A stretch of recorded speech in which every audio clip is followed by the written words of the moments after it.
9 millions de personnes déplacées en République démocratique du Congo et si on prenait quelques minutes pour parler de la situation en RDC. Salut à tous, on est le jeudi 16 novembre et bienvenue dans C'est quoi l'info? Alors c'est un énorme sujet, on va pas pouvoir tout dire dans la vidéo, mais n'hésitez pas, si vous avez des questions en commentaire, on vous répondra. Pour bien comprendre déjà, il faut situer. La RDC, c'est juste ici, c'est un pays francophone, 4 fois plus grand que la France. Il y a environ 95 millions d'habitants, la République démocratique du Congo est une ancienne colonie belge. Le pays est devenu indépendant en 1960, il fait face à une guerre civile depuis 30 ans. Ça se passe dans l'est du pays, dans la zone du Nord Kivu. Cette même zone partage des frontières avec l'Ouganda et le Rwanda. C'est important de retenir ça, on y reviendra tout à l'heure.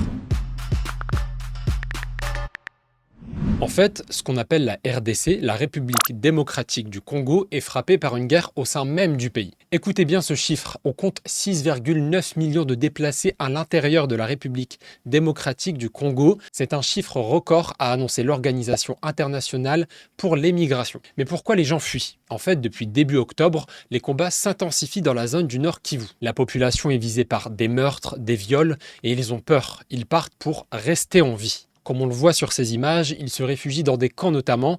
Joséphine a tout perdu et se retrouve sur ce camp. Elle témoigne.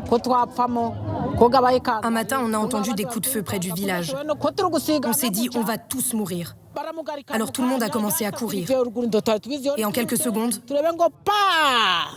mon mari a pris une balle. Il s'est effondré devant nous. On n'a pas eu le temps de réfléchir. J'ai dit aux enfants de courir le plus vite possible, s'attirer de partout.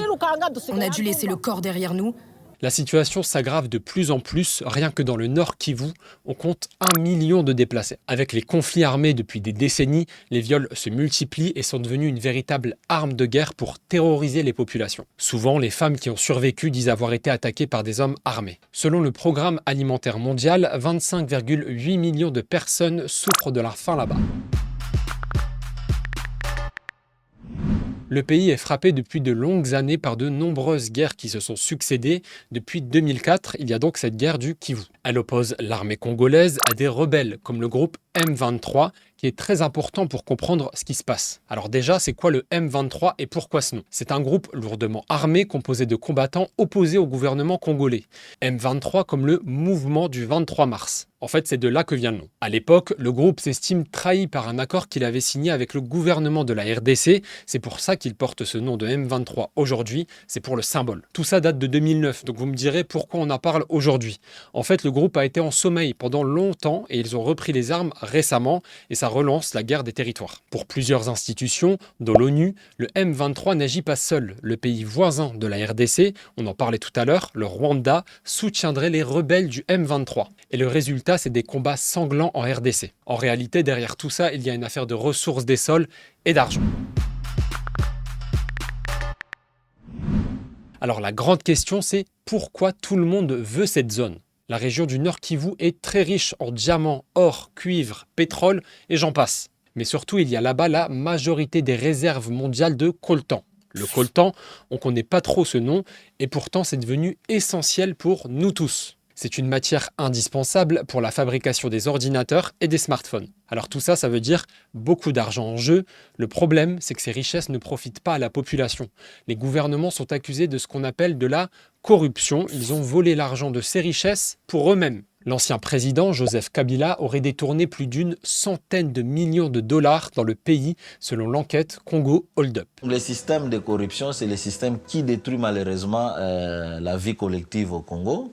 Étant donné que nos dirigeants, malheureusement, se sont spécialisés dans l'enrichissement sans cause. Et au niveau local, l'opinion s'interroge si les mines ne sont pas source de malheur plutôt que d'être source de bonheur. Et pendant ce temps, les populations en RDC, elles souffrent. On souffre beaucoup.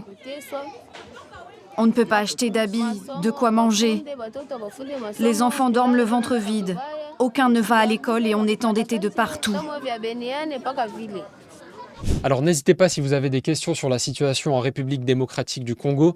On a essayé de vous résumer ça le plus simplement possible. Et si la vidéo vous a plu, n'hésitez pas à liker ou à commenter. D'ici là, on est sur les réseaux YouTube, Snap, TikTok. On est aussi sur franceinfo.fr et sur France Info Canal 27. Moi, je vous retrouve demain pour un nouveau C'est quoi l'info. Et je vous dis, du coup, à demain.